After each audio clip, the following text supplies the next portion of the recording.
live from Sister Basebone Studios.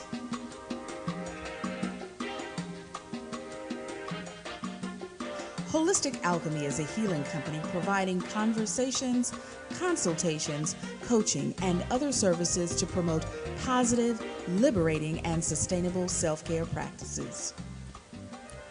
Welcome to Holistically Speaking. I am Ialami. I am the founder and visionary of Holistic Alchemy. I am a body liberation and self-care coach and sound healer. This podcast is where we talk all things holistically speaking, from well-being, self-care, and self-love for Black women. I am so grateful that you've taken the time to join me, whether if it's in your car or at the office or on your daily run. I'm just glad that you've made a choice to listen to this conversation. And today, we got a special guest for you. We have a special guest for you.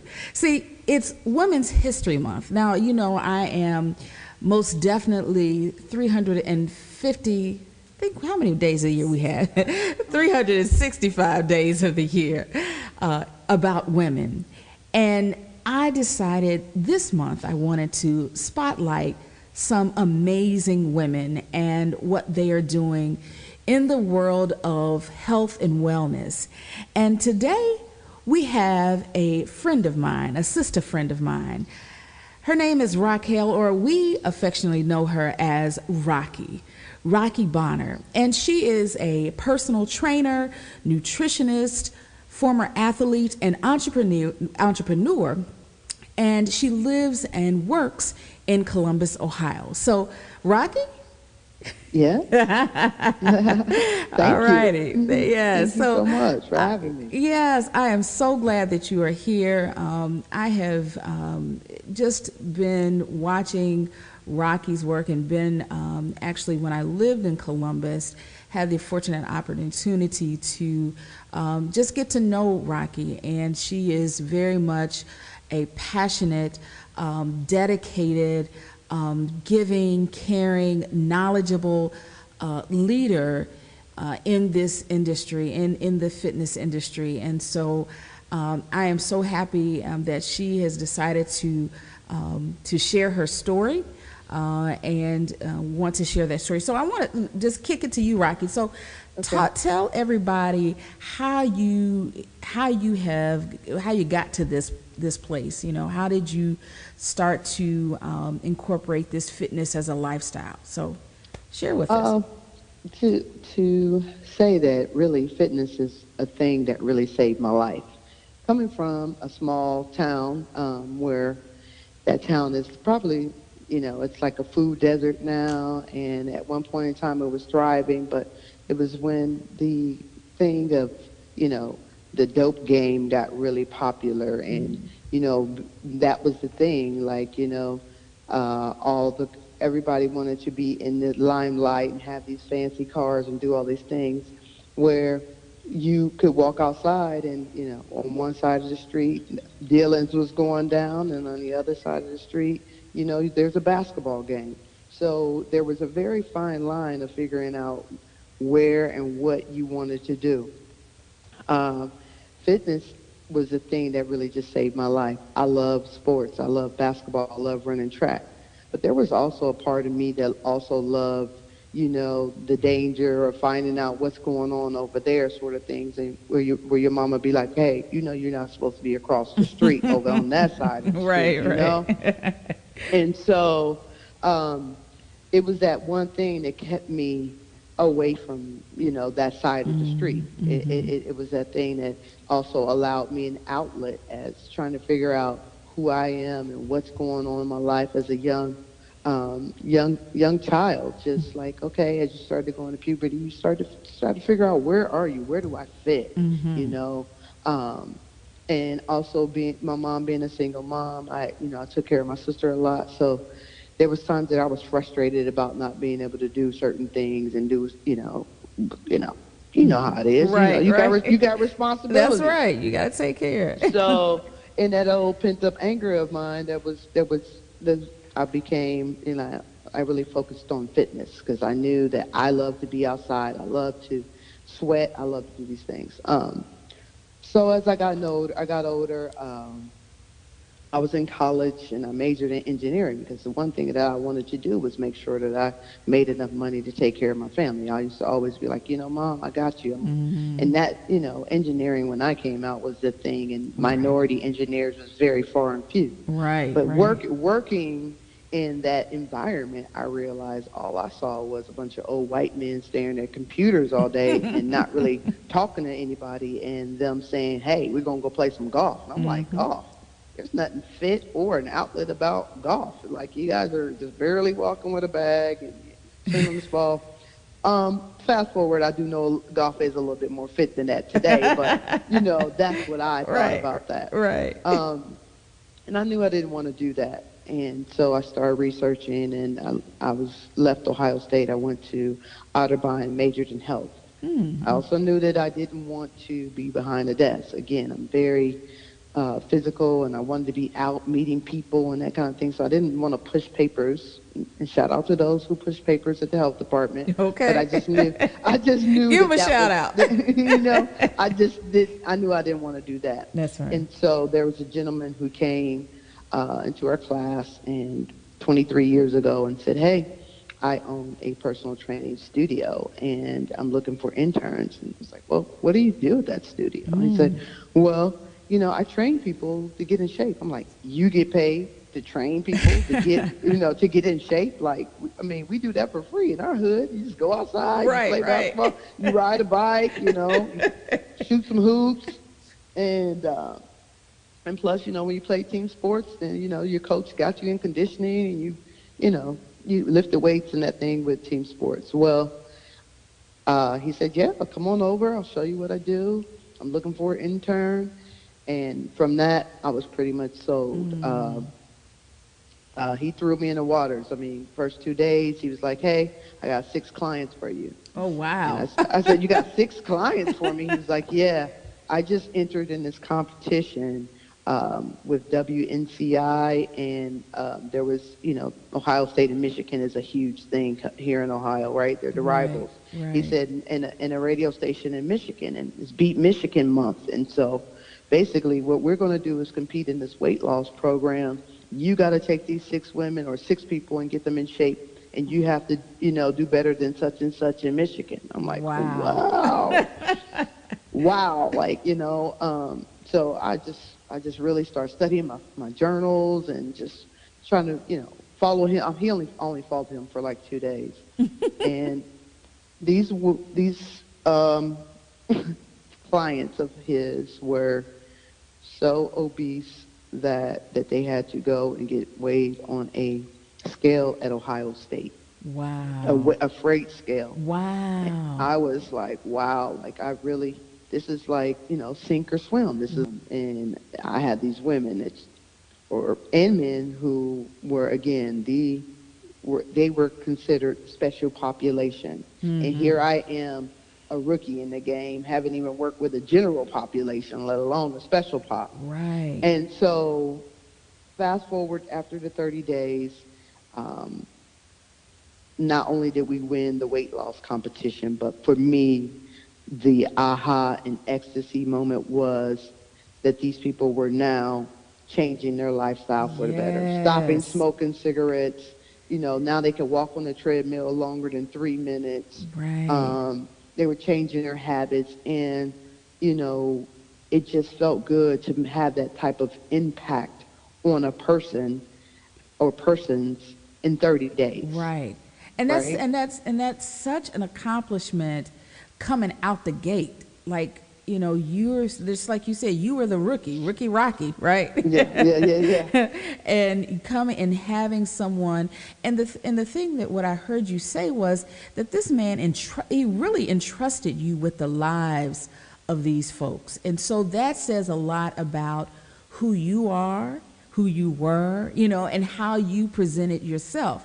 And I would venture to say how you continue to present yourself in what you do, And so, that's a story right there, and it's evidence that you have been in business for so long with your company, Personal Fitness Navigators, which is located there in Bexley, which is outside of Columbus. I mean, you have put in the work, and I see here, in your bio, you've competed and won at bodybuilding and in the 2006 World Games. Wow. I mean, yes, and I like to say that that was just part of my journey, and it's it's in my very past life. That's when I, at that point in time in my life, was focusing on the aesthetics of it all. yes. And we, I think, can all attest to that. That feeds into the ego, and that was where I was at that point in my life, right? Right. And I started out with this whole thing of just taking supplements at the the local GNC, where there was a young kid working in there, just like, hey, this is on sale. You could be selling me anything, but yeah, take that protein, take this. And so that was all part of the journey. And again, that bodybuilding thing is a part of my past life that has got me to where I am now, where I focus on the inside, and the outside is just a byproduct of what the inside is. And so it's no longer about a six-pack, but it's about, and it's no longer about being strong, because I realized that gentle lasts longer, right? Absolutely. And so that is where I am now. And so you are talking right up my alley, because what I'm hearing you say, what you're not saying, is that you are really focusing on the really the holistic aspect of a person's well-being. And so talk to me a little bit of how do you work with your clients on that inside piece, because society has told us, and if you've seen my post, and I know you've seen my post, yes. I do a lot of work around obviously body liberation, moving away from this idea that we have to look a certain way in order to be good enough, to feel good enough, to feel sexy, to be happy, so in my work, just like yours, talks about what's on the inside. So talk to me about what's that conversation look like when you're working with a client on the inside piece.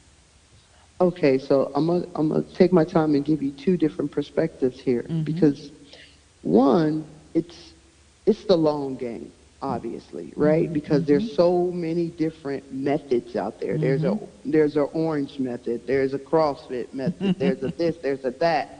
There's all this so-called instant gratification, but all of that stuff is external factors.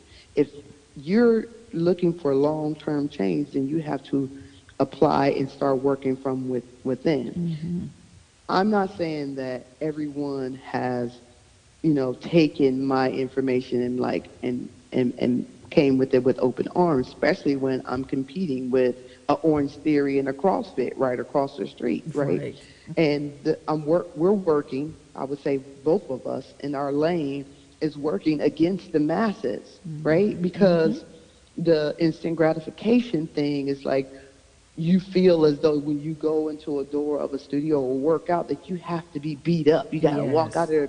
And that's not how we change, right? If you come through the door and you already beat up, it's not my job to beat you up more. My job is to uplift you. My job is to have you feel successful. My job is to also help you create a positive mindset about where you are and what you're doing, because I'm really only with you for a little bit of time. So if we can create the habits of you feeling uplifted, you feeling successful about what you are doing for yourself for right now, then that carries on to the other 23 hours of the day that I don't see you, right? Right? So it's like that 80-20 rule. It's like, I only really get you 20%, but I have to help you the other 80%, or assist you in figuring out what works for you the other 80% of the day. Because if you were beating your body up or beating yourself up 80%, then my 20% is not going to work for us. Absolutely. Yes, yes. right? That's good. So it's a long game conversation. And with that being said, it's not an easy one. They're like, well, no, what are you? Some people are like, what are you on? This is not what I want. And I realize that I'm not for everybody, right? But if you're looking for gentle and long-term sustainability and a life of quality, then I'm your person, Right. That's right. right? That's And right. then on the other aspect of that is, um, I also have a social enterprise, and I'm working with Yes. incarcerated women. And just to give you a testimonial of what one of them said just last week, she says, "I realize that me being where I am, I will never have a six pack. But the way that you have helped us change from the inside out, I can walk past a mirror and say I'm a supermodel." Yes. Woo! I love it. I love it. Yes. That is so profound. I mean, that is to the core of what I feel we need to evolve to. I mean, because as society again has told us what's on the outside, more of us need to be pushing that inside piece and sharing that with our clients. So I love that. And I probably was talking over because I could not wait for you to start to talk about your social enterprise, Fit to Navigate. I want you to share about this social enterprise because it truly is, I think, groundbreaking. I've not heard of it, and maybe you can share a little bit about if anyone else is doing something like this or not. But I'm interested to how you got to this place. So talk a little bit about Fit to Navigate. Sure. Fit to Navigate actually came it came about very organically. There was a time about 3.5 years ago where I was just feeling, not that I didn't have gratitude for what I'm able to do, right? Like being able to provide for my family, doing what I love to do. But sometimes, even in service, you're not getting fulfilled, right? Right. Right. Spiritually. And when you're going into, again, not taking away from my blessings, but when you're going into something and you're doing something and your spirit is not being fulfilled anymore, then you're like, okay, source, God, what's next? Because I'm not trying to block my blessing about what I have near, but I need some growth and expansion on this. And I have a situation where I am giving all I have to this community or my clients, and they're not really taking this on because of the masses of what's being put out there every day. And so I happened to be driving up 3rd Street, and I was passing a Greyhound bus station, and I just looked over at the bus station, and there was a white van letting some women off. And I just came to the thought that, wow, they're probably getting a one-way ticket back home, coming home from the farm. And I just thought about, like, wow, that could have been me had I continued to, or hang with some of my friends, because Right. your neighborhood friends are your Right. neighborhood friends, right? Had Right. I continued to hang with some of my friends, that could be me getting off that same bus from doing a 26-year bid, or yeah. So I realized that that could have been me, and God had really already increased my territory as I was asking. And about a week later, someone said that there was a young woman who had written a proposal about having a group of women become personal trainers, but they had no idea what a personal trainer looked like, but they realized they wanted to take their health and fitness more seriously. So I volunteered, and fast forward 3.5 years later, Fit to Navigate has now successfully certified 14 women. We've raised funds in a pitch competition. Yes. We are, Congratulations. thank you. We went through C Change Accelerator. We're going through Rev 1 customer evaluation, because our goal is to empower incarcerated and formerly incarcerated women um, to help impact our communities, right? There's a lot of moms Yes, in there, and that's we feel right. like that when you apply these things as far as healing on the inside, right? Mm-hmm. And then you can help other women. So when you become fit, then you can help navigate other women to become fit as well. So, Yes. Yes. Fit in the mind, in the body, body, and in the spirit. exactly, Yes. right. So it's not just about being physical. It's about the mental fitness, like you said, the spiritual fitness, and all of that is transformational. And we're not just trying to um, hand out a certification. No, like, Mm-hmm. no, this is something that you're going to work on self with first before Right. you're allowed to take on anyone else. And this actually has not happened before. I'm not saying that people don't get certified while they're incarcerated, and I'm not saying that people don't come out and become personal trainers, but it's never been done as a group. Mm-hmm. Okay. Mm. Okay. Nice. And Nice. and in that space, we provide a safe space for these women to become vulnerable, for these Mm-hmm. women to unpull back the layers of all the things that they have going on. And we work on soft skills, workforce development, entrepreneur skills, so that when they get out, they don't have to check a box. They can just That's right. go into business. That's right. And that is so important. As we know within this system, it's hard for those that come out to try to find employment. And so, and even more so as women. So this Right. is affording them the opportunity to build their lives. And Right. that's amazing. I totally commend you. Like I said, I was excited to have you to share that story, and most definitely let folks know what you are doing to help this population. So I want to ask a couple things before Okay. we finish. Who inspires you, or what inspires you? Source, God, Mm-hmm. just being able to see that in other people. Connection. I say that as I am working on connecting more with people, Mm-hmm. um, and just being able to see the beauty in everything. Mm-hmm. Yeah. Outdoors, my wife, Mm-hmm. um, but truly, truly, truly is just source. Source. Hmm. Good. Nice. Now, um, what what would you say is your legacy? What will your legacy be? And if you, 20 years from now, you're retired on an island. Hmm. Hmm. What is your? And I'm assuming now that's what I would love to be able to Right, do. right, right. But No, no, no. I'm with you. Absolutely. um, what would you say? What would you say was Rocky or personal fitness navigators or even fit to navigators legacy? The legacy would be that we have impacted more, a million or more plus souls on this earth.